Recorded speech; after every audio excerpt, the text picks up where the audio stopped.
নমস্কার, আমি নিবেদিতা। শুধুই গল্প নিবেদিতা চ্যানেলে আমার সকল শ্রোতা বন্ধুকে স্বাগত জানাই। অনুগ্রহ করে চ্যানেলটি সাবস্ক্রাইব করবেন। গল্পটি ভালো লাগলে লাইক ও শেয়ার করবেন। আপনার একটি লাইক আমার কাছে অশেষ মূল্যবান। আপনার একটি সাবস্ক্রিপশন আমাকে পরের গল্প লিখতে উৎসাহিত করে। আপনাদের অমূল্য মতামত জানাতে অবশ্যই ভুলবেন না। আমার আজকের নিবেদন একটি ছোট গল্প, শ্বেতা। আসুন গল্পটি শোনা যাক। আমি শ্বেতা। আমি এক বিরাট বড়লোক বাড়ির বউ। অনেকেই আমাকে দেখে হিংসে করে।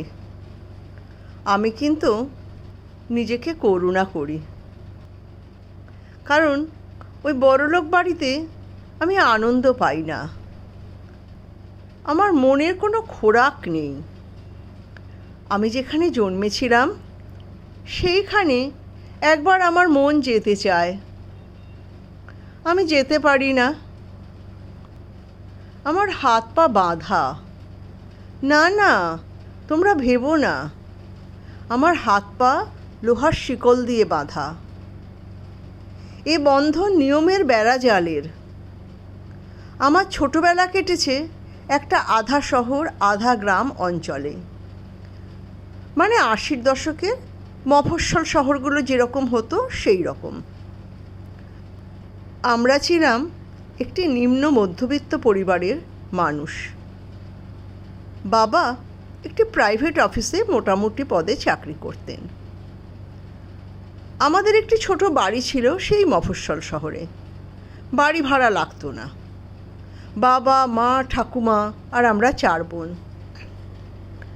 তখনকার দিনে 4 সন্তান হতো না কারো, কিন্তু আমার মা বাবার শখ একটি ছেলের ছিল। ছেলে ছেলে করতে করতে প্রত্যেকবার একটি করে মেয়ে জন্মায়, আর আমার ঠাকুমা কপাল চাপড়ায়। আমার বাবা মা দুজনেই সুন্দর ছিল, তাই আমার 3 দিদি সুন্দরী, আর আমি তো মায়ের সমস্ত রূপ নিয়ে জন্মেছিলাম। আমার গায়ের রঙের জন্যই আমার নাম ছিল শ্বেতা। আমার গায়ের রং ছিল নাকি শ্বেতপদ্মের মতো, ঠাকুমার মুখে শোনা। 4 সন্তানের জন্ম দিয়ে মা কাবু হয়ে গিয়েছিল। গরিবের ঘর, কত আর বিশ্রাম পাবে? প্রোটিন ফুডই বা কোথায় পাবে?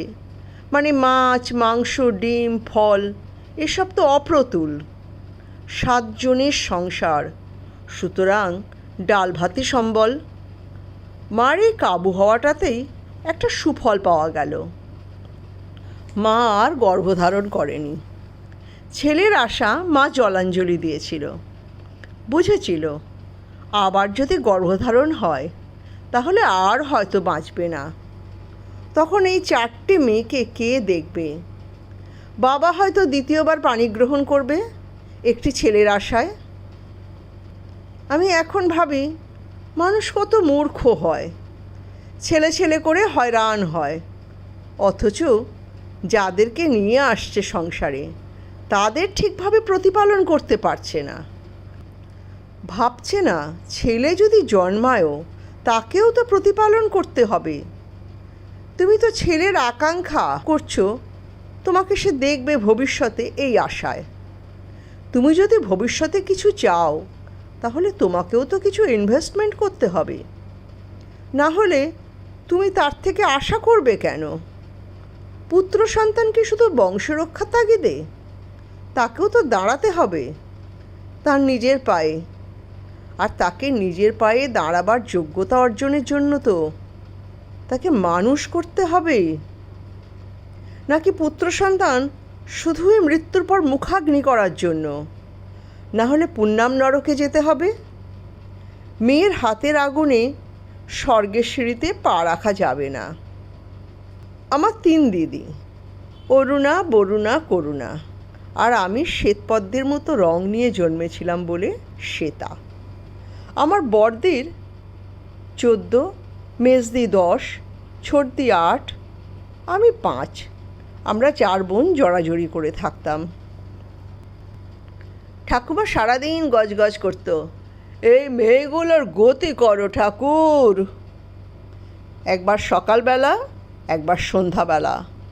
বাবা বাড়ি ফিরলে বলতো, মেয়েগুলোকে পার করার কি হবে? আমাদের বাড়িতে মেয়ে জন্মালে বলা হতো, এগুলোকে পার করার কি করবি? মেয়েরা যেন সংসারের দায়িত্ব নিতে পারে না, সংসারের বোঝা। অথচ আমরা 4 বোন পড়াশোনায় খুব ভালো ছিলাম। আমার বড়দি অরুণার মাথা খুব পরিষ্কার ছিল। আমাদের পাতি বাংলা মিডিয়াম স্কুলেই পড়াশোনা। দিদিমণিরা খুব ভালো ছিলেন, খুব যত্ন নিয়ে পড়াতেন। আমাদের সময় অত প্রাইভেট টিউশনের চল ছিল না মফস্বল শহরে। একজন মাস্টার মশাই আসতেন বাড়িতে, তিনি সব সাবজেক্ট পড়াতেন। আমাদের আবার তাও ছিল না, নুন আনতে পান্তা ফুরোনোর অবস্থা। আমার বড়দি অরুণার জন্যই আমরা পড়াশোনা করতে পেরেছি। আমার 3 দিদি দেখতে সুন্দরী ছিল, পড়াশোনাতেও খুব ভালো ছিল। বাবা মা কোনোদিন বুঝতেই চায়নি এই মেয়েরাই তাদের দেখভাল করবে, এরাই তাদের ভবিষ্যৎ। অথচ বাস্তবে কিন্তু তাই হয়েছিল। বড়দি মেজদি মানে অরুণা বরুণা আমাদের 2 বোনকেই পড়াতো। বড়দি বলতো, ওরে ভালো করে লেখাপড়া কর রে, নিজের কথা ভাব, নিজের পায়ে দাঁড়া, না হলে আমাদের ভবিষ্যৎ অন্ধকার। বাবা ঠেলাওয়ালা রিক্সাওয়ালা যাকে পাবে তার হাতেই আমাদের দিয়ে দেবে। দেখিস না, এখনই আমাকে আর বরুণাকে পার করার পরিকল্পনা করছে। দেখতে দেখতে বড়দি স্কুল শেষ করে কলেজে ঢুকলো। কলেজ পাশ করে ও টিচার্স ট্রেনিং নিল। আমাদের আর্থিক সঙ্গতি কম, তাই বড়দি নিজের ব্যবস্থা নিজেই করেছিল। ও জানতো টিচার্স ট্রেনিং শেষ হলে চাকরি পাওয়া যাবে, ও তাই করলো। পড়া শেষ হতে না হতেই ও একটা স্কুলে চাকরি পেল এবং অর্থ উপার্জন করতে লাগলো। যেই বড়দি স্কুলে চাকরি করে মাসান্তে সংসারে টাকা দিতে লাগলো, মা বাবার মুখ বন্ধ হয়ে গেল। আর বড়দির বিয়ের কথা পারে না, জানি বিয়ে হয়ে গেলে ওই টাকাটা হাতছাড়া হয়ে যাবে। মেজদিও বড়দির পদাঙ্ক অনুসরণ করলো। ও স্কুল শেষ করে বিএসসি পড়েছিল। তারপর বড়দি ওকে বলল, তুই আগে মাস্টার্স কর, তারপর চাকরি করবি, আমি তোকে পড়াবো। বড়দি যেন একটা ছেলের রোল প্লে করছিল। মেজদি বড়দির কথা মতো চলল, এমএসসি পাশ করলো। তারপর আরও কত কি পড়াশোনা করে কলেজে লেকচারারের চাকরি পেল। আমরা 4 বোন খুব খুশি। মা বাবা আর 2 দিদিকে নিয়ে মাথা ঘামায় না। তারা এখন আমাকে আর ছোটদিকে নিয়ে চিন্তা করতে ব্যস্ত থাকে, কারণ দিদিদের টাকায় সংসার সুসার হয়েছে। আর এই রকম পরিবারের লোকেরা একটু স্বার্থপর হয়, তাই বড় 2 মেয়ের বিয়ের চিন্তা তারা বন্ধ করে দিল, পড়ল ছোট 2 মেয়েকে নিয়ে। ছোটদি কলেজের শেষের দিকে আর আমি স্কুলের শেষের দিকে। ছোটদি অবশ্য মনে মনে তৈরি করে নিয়েছিল নিজেকে যে সে দিদিদের মতনই হবে। আমি একটু নরম সরম ছিলাম, আসলে মাথার উপর 3 দিদি থাকায় আমাকে সবসময় আগলে রাখতো, সে ঘরের কাজই হোক আর যাই হোক। দিদিরা সব সময় মাথায় ছাতা ধরে আগলাতো। আমাদের অবস্থা একটু ভালো ছিল, মানে হতে লাগলো দিদিদের দৌলতে। আর আমাদের পোশাক আশাকও একটু ভালো হলো। আমাদের সেই মফস্বল শহরে একটা বিয়ের নেমন্তন্ন আসে আমাদের বাড়িতে। আমরা সপরিবারে যাই। খুব বড় লোকের বাড়ি, তাদের আত্মীয় স্বজনরাও বড় লোক। এরা ব্যবসায়ী পরিবার, থাকে কলকাতায়। দেশের বাড়িতে বিয়ে দিতে এসেছে। এদের বন্ধু বান্ধব আত্মীয় স্বজন সবাই সফল ব্যবসায়ী। আমরা 4 বোনই সুন্দরী, তার উপর দিদিদের দৌলতে আমরা মোটের উপর ভালো শাড়ি জামা পরেই গিয়েছিলাম। এইখানেই একটি পরিবার, তারা লোহার ব্যবসায়ী, আমাকে দেখে পছন্দ করে। আমার বাবার সঙ্গে কথাবার্তা হয়, তারা আমাকে তাদের বাড়ির ছেলের সঙ্গে বিয়ে দেবে। আমি সবেমাত্র 12 ক্লাসে পড়ি। আমারও ইচ্ছা দিদিদের মতন হব, নিজের পায়ে দাঁড়াবো, কারো কাছে মাথা নিচু করব না। কিন্তু আমার অত জোর নেই, আর আমি ভাবলেই বা কী হবে। বাবা মা একটা সুযোগ পেয়ে গেল, কোনো মেয়ের বিয়ে দিতে পারেনি। আমার বিয়ে দিয়ে তাদের মনের বাসনা পূর্ণ হবে, তারা জাতে উঠবে বড়লোক জামাই পেয়ে। সর্বোপরি ছেলের বাড়ি কথা দিয়েছে এই বিয়েতে তাদের কিছুই খরচা করতে হবে না, সব খরচ ছেলে পক্ষের। তারা সব নিয়ে আসবে, গয়না গাঁটি যাবতীয়। বিয়ে দিয়ে মেয়ে নিয়ে চলে যাবে। আমার বাবা মা তো হাতে চাঁদ পেল। বড়দি মেজদি আমাকে অনেক বারণ করেছিল। আমি যেন কেমন মোহাবিষ্ট হয়ে গিয়েছিলাম।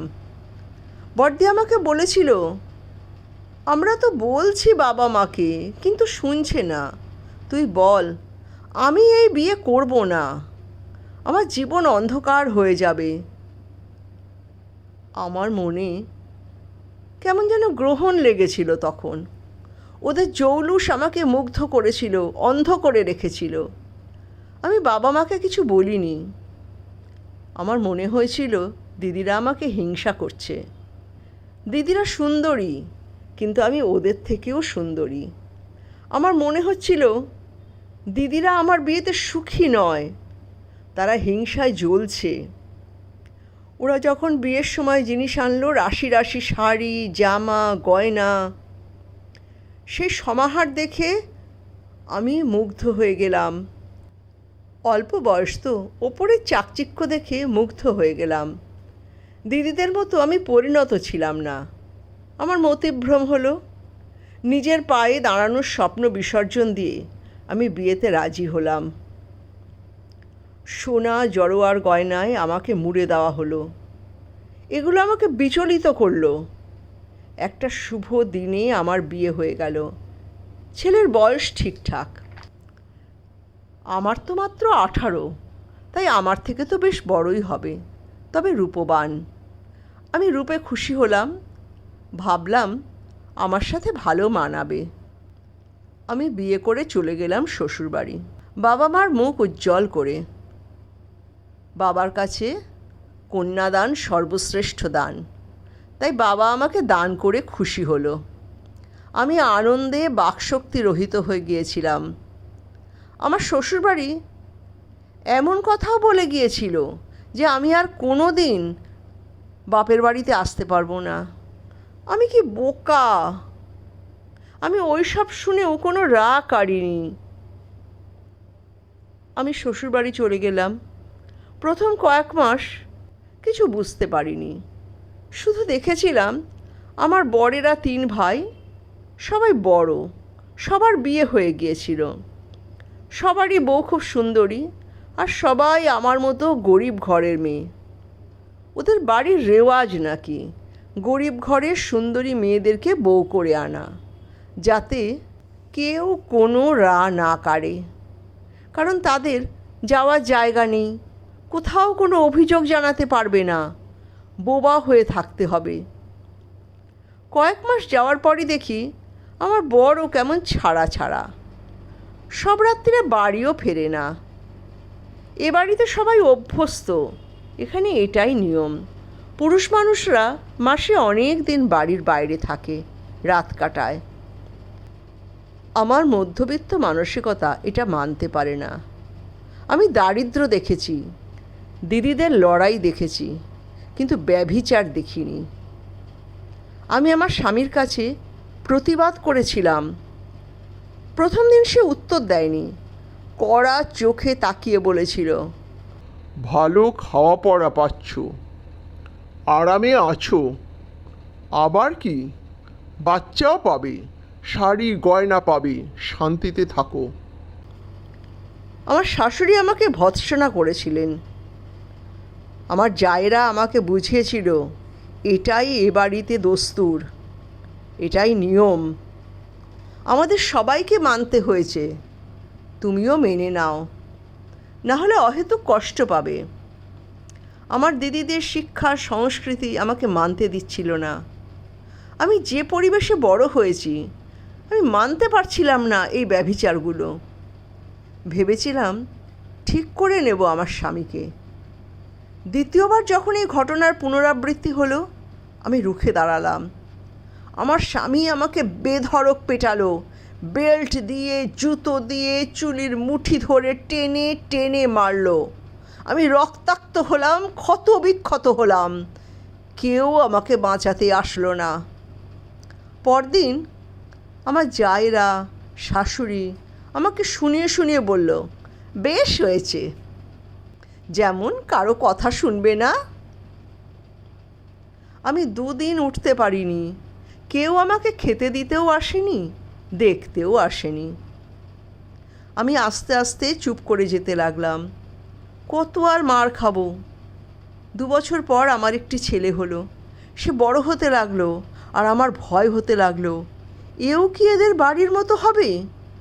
একই রক্ত তো বহন করছে, তাহলে কি হবে? আমি নিজেকেই দোষ দিই।